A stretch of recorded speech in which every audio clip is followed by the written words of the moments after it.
We were talking about the Barbra Streisand specials, Yes. one of which was from Bergdorf Goodman's Right. department store in New York, and the other was the art museum, and you Yeah. talked about some of the lighting problems there. Yeah, that was very interesting because by that time, I felt I had learned. It's quite a far away from the Fireflies at that time, and I was really intrigued by location. I was intrigued about the ability of us, and I'm talking about the whole video industry, being able to do things that seemed to be insurmountable, something we hadn't done before. And the locations became kind of interesting to me. And here we have, Bergdorf was unbelievably difficult because of the reflections and the mirrors and the everything else. But by that time, I was used to automatically pre-thinking the problems that you're going to have, so that the instrument, when it was placed in a position that was right.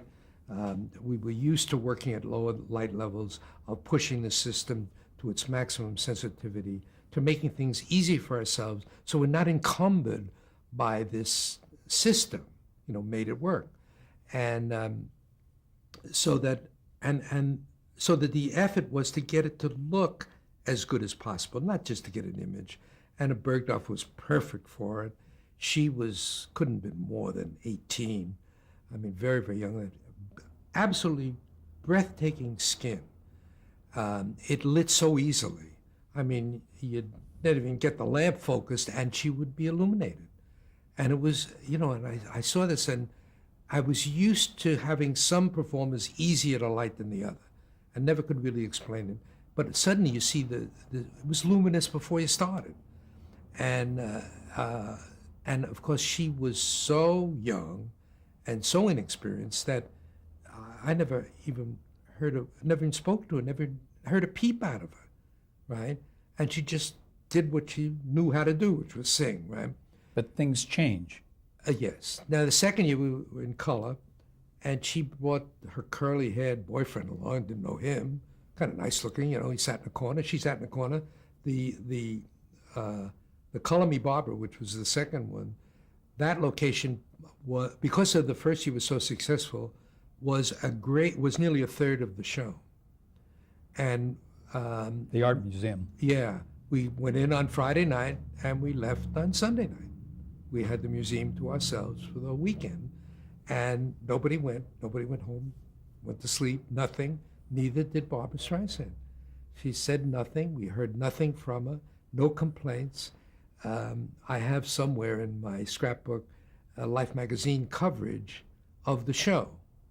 And there's, of course, Dwight Hemian, very young one, who really was directly responsible for the success of the show visually, because being basically the camera director, right? The camera was always in the right spot. The framing, everything was so easy with Dwight, and all the many, many years that I worked with him and so on. It was simple to light because it was predictable. It was always going to be the best looking shot. He would never put anything on the air that even was marginally acceptable. And so having that, we could just go ahead and light it. And of course, having the texture of museums are wonderful places to light in. Because no matter where you stick the light and how you do it, you start way up there, right, with a great looking product. And so that experience was very interesting. It was Joe Layton, who I'd never met prior to that, and then kept reappearing in my career as it went on. Did you ever work with her in later years? Did she request you? No, she appeared on a number of shows that I did. I remember she was on a Grammys one year, and there might have been a few others. And then about, a couple of years ago, I got a call from the Rosie O'Donnell show. And they said, "Is Bill Klages?" I said, "Yeah." And they said, "Well, somebody suggested that, look, Barbra Streisand is coming on the Rosie show, and she's not bringing a lighting man." I said, "Okay." She said, "Then somebody suggested that you might be able to come in and light her on the Rosie O'Donnell show." I said, "Sure." He said, "We have to check with somebody first." I said, "You mean Marty?" She said, "You know Marty Ehrlichman?" I said, "Of course I do." So I said, you don't have to call him, I'll call him. So I called him and I get Marty and he says, Bill, you still lighting? I said, Marty, you still managing? I'll do it. So I was flown in to do Barbra Streisand, the Rosie O'Donnell show. Now, first of all, when you see Barbara today, which this is, she looks wonderful. I mean, she looks terrific, considering her age, everything. I mean, she looks beautiful. But what has happened to her over the years, she had become so insecure in her ability to appear and to be gracious and ease that I had to be here for Rosie. And we went through a lot of mind puzzles to get her to appear and get her lighting to appear right. All which I predicted, and all which came as a result of a basic insecurity on her part. I don't mean to be unfair, because when she got on, she was okay, fine. She was Barbra Streisand, because it's a great, wonderful talent, but people do change. She was no longer the little 18-year-old in the corner that didn't say a peep. Had a lot to say, and a lot that isn't what we did at all. Yeah. You're being very kind. In 1965, you did Hullabaloo. Yes. Want to make any comments on that? Great fun. Yeah. The only thing we didn't have then were moving lights. I mean, we were ready for them. And this was, disco was, alive, different, vibrant, a lot different than the Perry Como show. It was Gary Smith, brilliant, right? And producing a show that he envisioned that was fun. Biggest mistake was that we did it 2 years. The first year was a half hour. It moved along great. It was over before it started. And all the English groups, we had everybody except the Beatles on it, right? Had dances, great dances, and many of them, Michael, Choreographer? yeah, and McKechnie, she was on the show. She was Annie. Annie, but it was that kind of show, very vibrant, very live, very contemporary. And the second year, NBC said, wait a minute, why don't we just do a second number in each set? Cost us the same, all we have to do is pay the actors in a half hour, right? And it ruined the show because it no longer had the pace that it had in a half-hour show. So just shows to go, and it stopped. It was 2 years, that was it. But wonderful fun to do. Now, Because remember, by that time I was very secure in what I was doing. I mean, I had nearly the total amount of experience that I required to do those shows successfully and with ease. And you then left NBC in 1970. 1970, I left NBC. Why? Well, it was funny. I was doing the Kraft Music Hall. By that time, every major nighttime show had moved to Los Angeles, except the Kraft Music Hall. And I said, this is getting frightening, because if I'm going to continue doing these large shows, which I enjoyed doing, I'm going to have to make some kind of a change. So at that time, there was an independent lighting consulting firm run by Amaro Fiorentino, who had been a lighting director at ABC. U.S. Steel was a show that he was known for. And he had this company, basically a freelance lighting director, but company salaried and so on. And I was interested in also seeing different things, getting a different environment, maybe doing shows from different locations rather than just NBC studios, because I had had a taste of that. So I left NBC, and the week after I left, the Kraft Music Hall was canceled. And that was the end of it. Gary Smith and Dwight Hemian went to England, and so that their era, at least as far as those music entertainment shows of the early vintage, was over. And I would have been over with them, except now I moved to another company. I really became free. Now freelance started to become a reality because the equipment became more portable. Video was not so scary. Didn't have to be done in the studio. It was a little bit easier. And there was a whole new industry developing. with independent productions. And I stayed with Fiorentino in New York until 1977. Then under their auspices moved to Los Angeles because I saw this, by that time it was really fully entrenched here. And I had been doing a lot of traveling to LA anyhow. So you weren't doing that many shows in New York They were for all, a Fiorentino. lot of them were here. Nick Vanoff did the is this awful?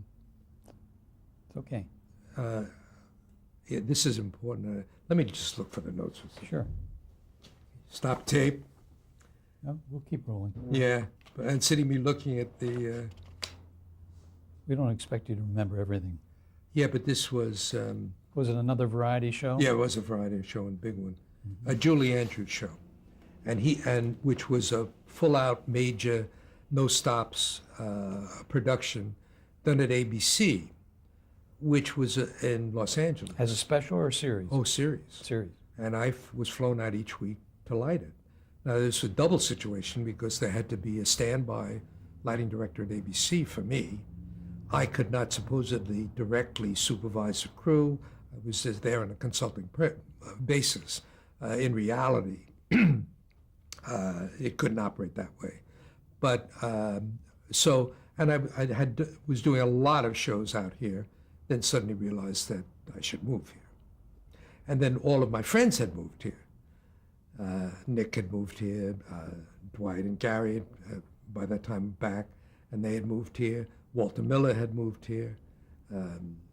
And there were a whole group of new producers. There was Don Misha. There was, people for me to work for that were here. George Schlatter. George Slaughter. Mm-hmm. So that's why I came to Los Angeles. Did you, at one point, work on The Fight with Muhammad Ali and Oh, yeah, that Joe was fun. Frazier? Yeah, it was Madison surprised Square me. Garden. It was, now you must realize that a fight is only 400 square feet. It's 20 by 20. We had 2 generators, backup generators. There were 8. I mean, we had tons of, it was just more emphasis than was a reality. And it was, the director was, who got killed in a helicopter accident? Yeah. Barry? No. Yeah, isn't this awful? Yeah. I'm sure I'm not the first one to suffer from these lapses. Boris Segal. No, No? no. Remember he got hit by a helicopter Yeah, no, blade? it was a Fisher, Art Fisher, Oh, yeah. and who was a great character. And that was the only show I ever did with him. And he came in, and he was wonderful because he had a very strong personality, and was also with the production group. And he cared about the lighting. He cared about that you being happy and so on. And he was anti-establishment. I loved that, and loved the role of being the dictatorial director. Like someone else you had mentioned, Alex Siegel, Oh, Alex. who we need to talk about when you finish with what you're doing All right. now. Well, that the fight was fun. I mean, it was more flap than was necessary. I mean, we had so much backup and so many instruments. There were 30 to light this 400 square foot area. There were 36. There were 36 instruments where you needed about 6 would have done it properly. But there was such emphasis on this fight, and that's all we did light was just the fight ring and the spill lit the audience that you saw from the camera viewpoint. That was it. So this probably was for paid TV. It was paid TV. Yeah, yeah. Have you done many of those paid TV? Not too many. No. Yeah, yeah. A few, but can't even recall them. But let's not forget Mr. Alex Siegel, who directed the U.S. Steel Hour for many years. I did, I think 3 shows with him, although I can't remember the third. David Susskind produced these 3 shows, and one of them was Diary of Anne Frank, and the other one was The Crucible. I mean, both of them full bore, full blown, And Alex was in, like, of the old television school, every shot was pre-planned on a piece of paper prior to going to the studio. When you went to the dry rehearsal to see the run-through, he knew the camera angles, he knew the camera positions, he knew the sets were marked on the floor.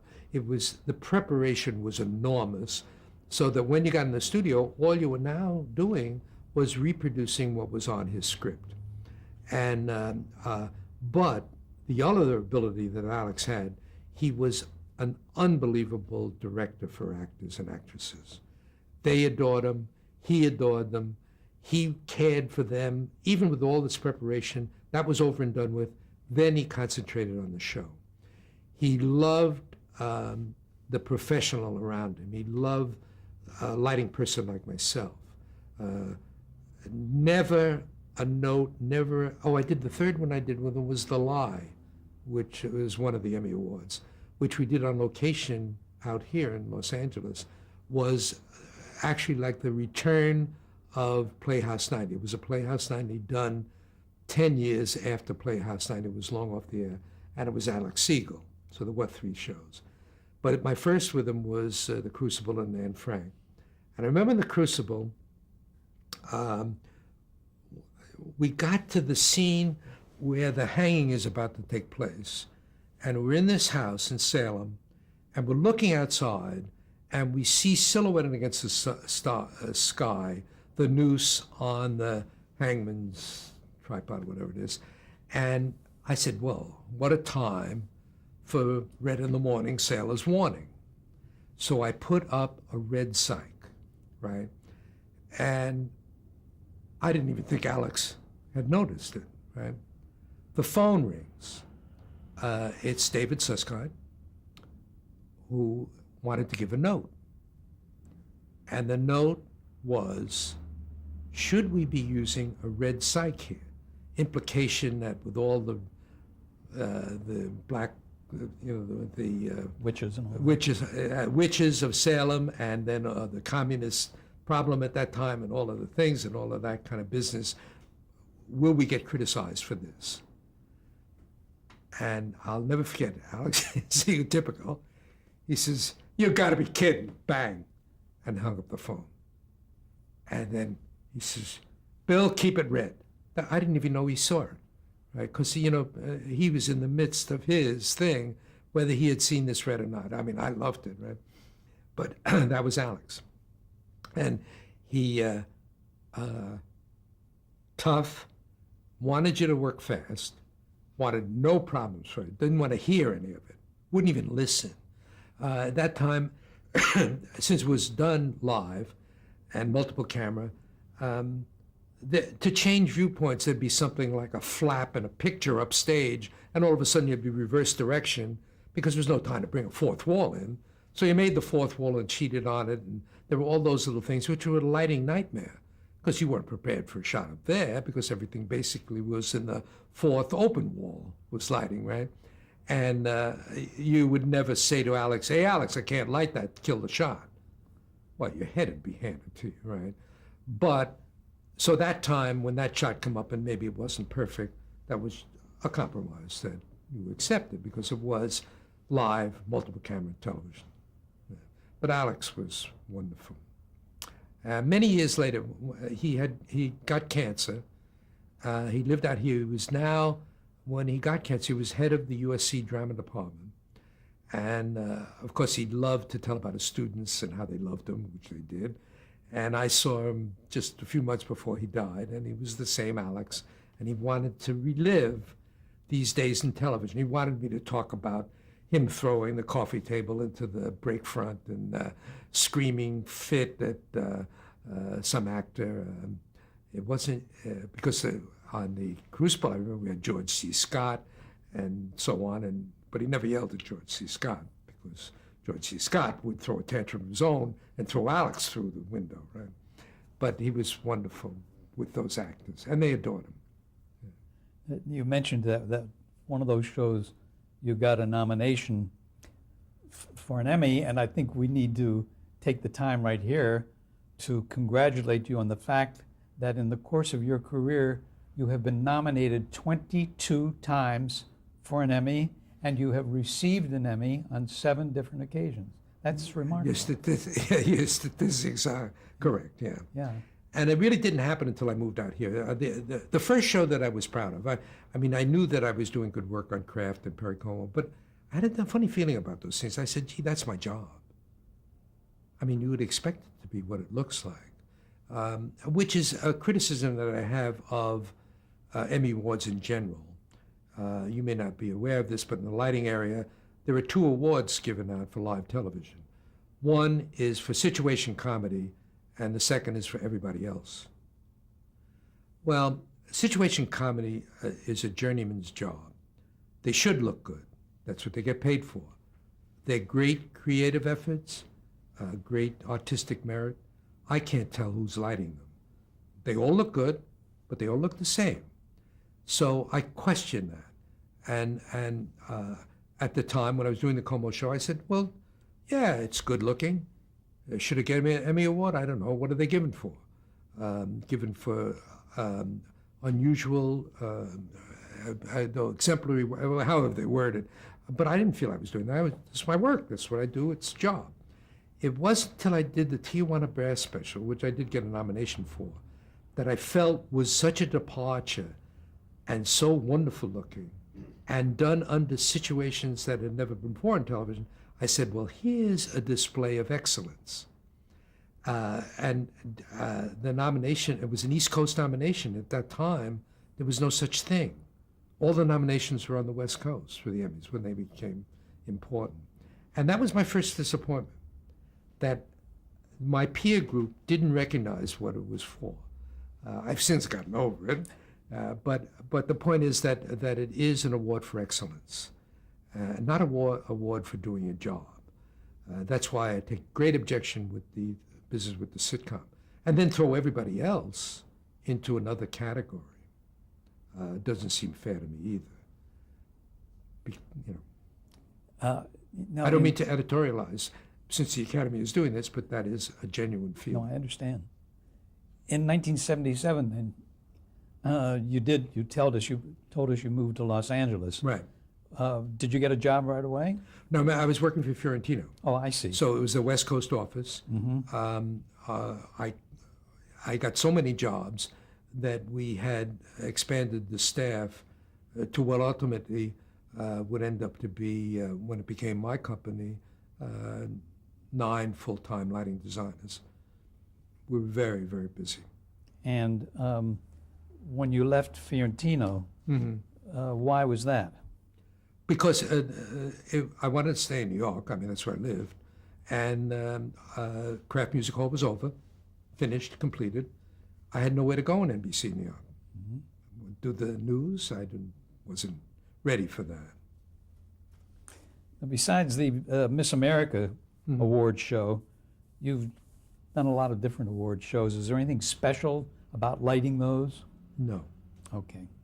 There is nothing special. First of all, today, where you have, again, all this wonderful equipment to work with, and particularly the moving lights and the rigging methods, all this today can't emphasize enough as coming from rock and roll, that we use. Control consoles, knowledgeable people, operators, God, you name it, are all available to you.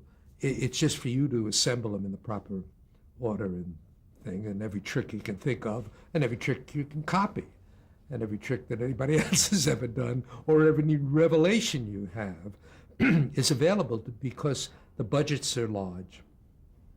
Very few, it's really easy to do those things because you have so much facility and so many resources. The hard one is when you try to light, the Philadelphia Art Museum with a lower light kit.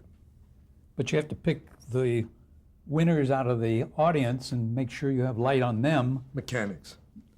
First of all, the whole audience is lit. You've covered yourself. Yeah. And lit rather well, too. Generally half the power of those shows is devoted to the audience. And, you're covered. Is there any one show that stood out insofar as... In the award shows? Yeah. No. Because they all kind of are lit the same, and I always felt I was doing the same show for nearly 20 years, yeah. even though the locations changed and everything changed. And I tried to make every musical number look different and tried to keep them, it's a little variety. But you didn't feel that way about variety shows, because No, variety shows were great fun. Yeah. More of a challenge, much more interesting. Fairy tale theater was much more interesting. It was a dramatic show, but fantasy time, no holds barred. It was Shelley Duvall, wasn't Shelley it? Duvall, plenty of facility, always plenty of resources, everything there waiting. Great set designer. You used special effects too. Had a lot of special effects. Talk about those. Well, there were two kinds of special effects. There's one that the special effects department does, and too complicated for you to do because you have to build something special, an explosion, fire, something like that. And then there are special lighting effects, which are really simplistic. I mean, creating candlelight, creating lightning, creating. It's kind of straightforward because the methods are so well documented and so well known. And you're assembling tricks. It's where you come up with a new one that's really unbelievable, or a new application. And a show like that happened all the time. We needed a big water effect. We had a full-size boat in the studio. This thing was nearly to the ceiling, which meant it was at least 30 feet high with the rigging, and then it was at least 50 feet long, full-scale, old-time ship in the studio sitting on supposedly water, which was inserted in and so on. But we needed the water effect on the side of the ship. How do you do that? Put pans of water. There aren't enough pans of water if you took every special effects department in Los Angeles, got all their pans of water with the mirrors in them, and you wouldn't have enough. And besides, where would you put it? So we just put Mylar down and bounced lights off it and put the wind machine on, had guys moving it. Simple solution, not an unknown application. Anybody you tell it to say, oh, yeah, I've done that. But sure, you've done it, but have you applied it to such a simple, solution and fast and get it in there? And it looked wonderful, looked real. So those are the special effects. Special lighting effects in the award shows are the result of the special effects being built into the lamp equipments themselves. All of these modern servo-operated lamps basically are everything. Projection lamps, patterns, moving effects, colors, you name it, are available to you just electrically. Okay, we're going to pause here to change tapes. Good.